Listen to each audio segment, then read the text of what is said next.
दोस्तों अगर आप लोग ये वीडियो पूरी देखते हो तो आप लोगों को बहुत सारा फायदा होने वाला है। आज मैं बताऊंगा कि आप ब्लॉकचेन से जॉब कैसे कर सकते हो और वो भी बहुत सारा बिटकॉइन। इसके लिए आपको पाइथन लैंग्वेज थोड़ी बहुत आनी चाहिए और बहुत इजी है। और दूसरी बात मैं आप लोगों को बता दूं कि आप लोगों को जब तक ब्लॉक और डिफिकल्टी की समझ नहीं लगेगी आप जॉब नहीं कर सकते।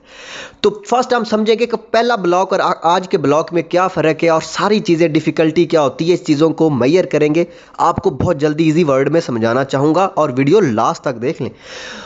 दोस्तों आज अगर हम देखें यहाँ पर ब्लॉकचेन पे, तो अभी मैं यहाँ पर एक्सप्लोरर पे क्लिक करता हूँ। तो आज दोस्तों जो ब्लॉक सॉल्व हुआ है 1 मिनट पहले, इस पे मैं क्लिक कर देता हूँ। ठीक है, और अभी ये आज का ब्लॉक है जो अभी 1 मिनट पहले सॉल्व हुआ। अगर मैं गूगल पे लिखूँ first block in block chain, तो ये ब्लॉक निकल के आएगा। ये पहला ब्लॉक है जब बिटकॉइन शुरू हुआ था, ये वो ब्लॉक है। तो दोस्तों मैं आप लोगों को पहले समझाऊंगा, ठीक है, जो थोड़ा बहुत ब्लॉक चेन को समझते हैं, फिर मैं आपको इजी वर्ड में समझाऊंगा जो लोग नहीं समझते। तो यहाँ पर दोस्तों ये हैश आईडी है। अब हैश आईडी में ही सारी डिफ़िकल्टी सेट होती है। अभी आप लोगों को बताता हूँ, हैश आईडी से ये मेजर कर सकते हो कि कितनी हाई डिफ़िकल्टी है।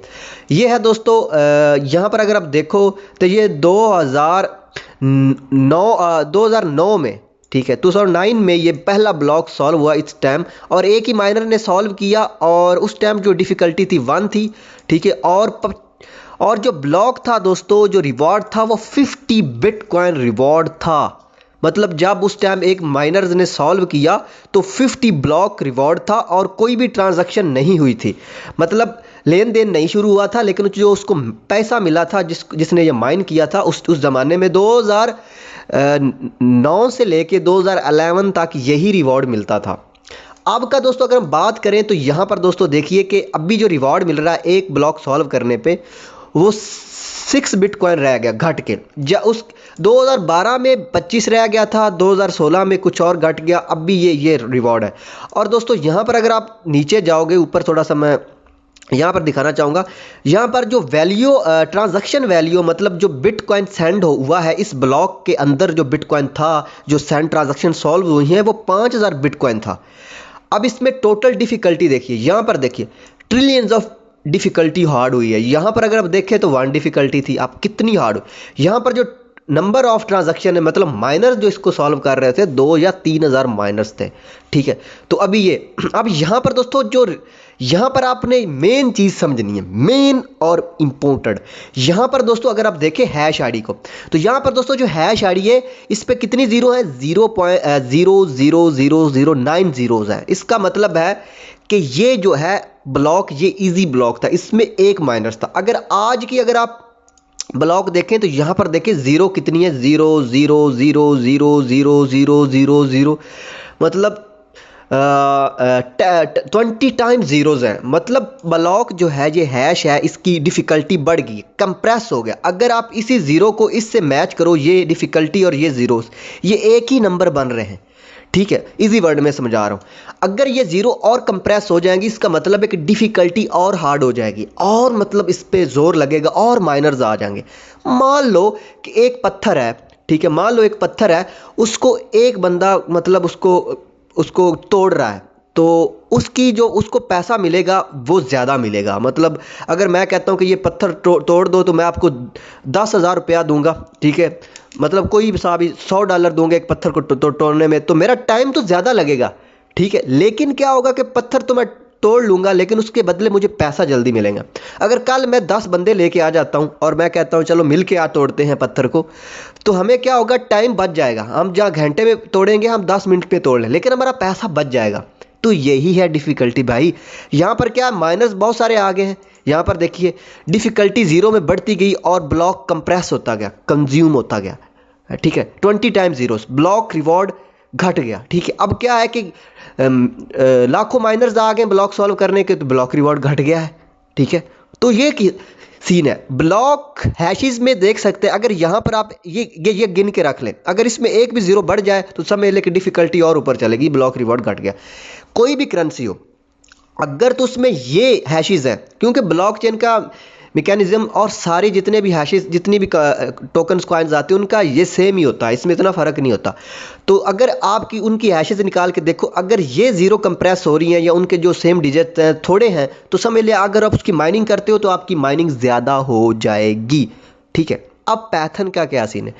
अब पैथन लैंग्वेज एक ऐसी लैंग्वेज है जो कोई हाई प्रोग्रामिंग लैंग्वेज है, बहुत हाई प्रोग्रामिंग लैंग्वेज है, और ये हर पर्पज़ के लिए यूज़ होती है। ख़ास करके मैं नेम नहीं लेना चाहूँगा क्योंकि यूट्यूब मेरी वीडियो ना कहीं डिलीट कर दे, क्योंकि यूट्यूब चाहता है कि ऐसी चीज़ें, क्योंकि ये जो लैंग्वेज है ये ख़ास पर्पज़ के लिए आपको समझ लग रही पाइथन जो किस पर्पज़ के लिए यूज़ होती है। तो पाइथन में दोस्तों ये कोड्स हैं, अगर आप इस पाइथन लैंग्वेज को थोड़ा बहुत जानते हो तो अब ये जो स्क्रिप्ट है, ठीक है, अगर आप इस स्क्रिप्ट को रन करते हो पाइथन ऐप पे, तो क्या होता है कि ये अनसॉल्व्ड जो ट्रांजैक्शन ब्लॉकचेन में रह जाती हैं, मतलब मैं कुछ ट्रांजैक्शन होते हैं अनवेरीफाइड रह ही जाती हैं, मतलब बहुत सारी ट्रांजैक्शन है जो कि करके वो जिनके मतलब बहुत सारी, मैं इस पे एक अलग से वीडियो बनाऊंगा वैसे। बाकी वो क्या होता है कि ये अगर पाइथन पे आप उसको रन करते हो तो ये सॉल्व करता है। फॉर एग्जांपल 2012 से कोई अनवेरीफाइड ट्रांजैक्शन फाउंड करता है पाइथन लैंग्वेज में कोई, तो उसका जो रिवॉर्ड होगा वो डायरेक्ट 50 बिटकॉइन होगा। ठीक है, तो उसका उतना ही रिवॉर्ड मिल जाएगा। अब काफ़ी लोग ऐसा करके बहुत सारा बिटकॉइन कमा रहे हैं और काफ़ी न्यूज़ भी आई हैं, मैंने देखा भी, रियल वर्क है। और ये दोस्तों एक बात, इसमें आम बंदा ये नहीं कर सकता, ये बहुत हार्ड लैंग्वेज है। ठीक है, मतलब अगर आपको थोड़ा बहुत नॉलेज नहीं है पाइथन का तो आप नहीं समझ सकते। तो मैं हमेशा कहता हूँ हर चीज़ के लिए नॉलेज रिक्वायर्ड है। इल्म जो होता है ना वो आपको बिल्कुल पैसा देता है। आप कहीं भी अगर प्रोग्रामिंग लैंग्वेज वाले अब असल में पैसा बिटकॉइन से कमा ही प्रोग्रामिंग लैंग्वेज वाले सकते हैं, लेकिन उनको बेचारों ने कि वो कहीं और कामों में लगे हुए हैं। तो ये अभी आप लोगों को बहुत बहुत आगे चीज़ें देने वाला है बिटकॉइन, क्योंकि ये सारा कोडिंग काम होता है। और जितने अब ये जो स्क्रिप्ट आया था ये हैरी की तरफ से, फिर कोडिंग बेस की तरफ से लॉन्च हुआ। ठीक है, यहाँ पर आप देख भी सकते हो। ठीक है, पाइथन ऐप में तो ये अवेलेबल है। ठीक है, बिट हब पे, ठीक है, गिट हब पे, ठीक है, आप जाकर इसको कॉपी पेस्ट करके रन भी कर सकते हो। ठीक है, तो बाकी ये है कि मुझे तो पाइथन की भाई इतनी समझ बिल्कुल भी नहीं है, मैं को थोड़ा ट्राई कर रहा हूँ। बेसिकली ये बहुत सारी चीज़ों के लिए आती है और मैं स्टार्ट में सीखना चाह रहा था पाइथन, लेकिन इतना टाइम कहाँ मिलता है। तो आपको कुछ समझ लगी होगी ब्लॉक रिवॉर्ड क्या होता है। तो ब्लॉक अगर ये ज़ीरो कंप्रेस हो जाती हैं तो ब्लॉक आपका घट जाता है। तो दोस्तों अपना बहुत सारा ख्याल रखिएगा और उम्मीद करता हूँ कि आपको ब्लॉक क्या होता है। असल में ब्लॉक क्या होता है कि आपका डाटा यहाँ सेव होता है। ठीक है, तह दर तह, मतलब एक ब्लॉक बनता है ब्लॉकचेन। अब देखिए 60,000 ब्लॉक बना, मतलब 60,000 इसकी अलमारी समझ लें बनी हुई हैं जहाँ पर आपका डाटा सेव है। फर्स्ट ब्लॉक जो पहला ब्लॉक बना था वो उसका भी डाटा ब्लॉकचेन में। अब देखिए ब्लॉकचेन कितना ज़्यादा सिक्योर है। ठीक है, और लोग कहते हैं जी ब्लॉकचेन तो क्रिप्टो करेंसी बहुत सिक्योर है। आप पहली ट्रांजैक्शन से लेके आज तक जितनी ट्रांजैक्शन है ब्लॉकचेन में फाउंड कर सकते हो। ठीक है, कोई मिसिंग नहीं है। तो ब्लॉकचेन बेसिकली ये चीज़ है। ठीक है, अब 16,000 जब ब्लॉक सॉल्व होता था तो इसका रिवार्ड घट जाता है 16,000 पे। अब देखिए कितना घट गया है, अब तो बहुत ज़्यादा ऊपर नीचे हो चुका है। तो ये सारा सीन है। ठीक है, ब्लॉकचेन को समझना इतना आसान नहीं है जितना आप समझ रहे हैं। ठीक है बात को, ठीक है, लेकिन बात यह है कि इसमें थोड़ा सा जब आप अब देखिए मैंने जो चीज़ें बताई आपके जहन में आ गई हैं, मतलब जहन में कुछ चीज़ें समा गई हैं। आपको जब कोई बात करेगा तो आपको फौरी पता चल जाएगा ब्लॉक क्या है, डिफ़िकल्टी क्या है। तो दोस्तों अपना बहुत सारा ख्याल रखिए, मिलते हैं नेक्स्ट वीडियो में।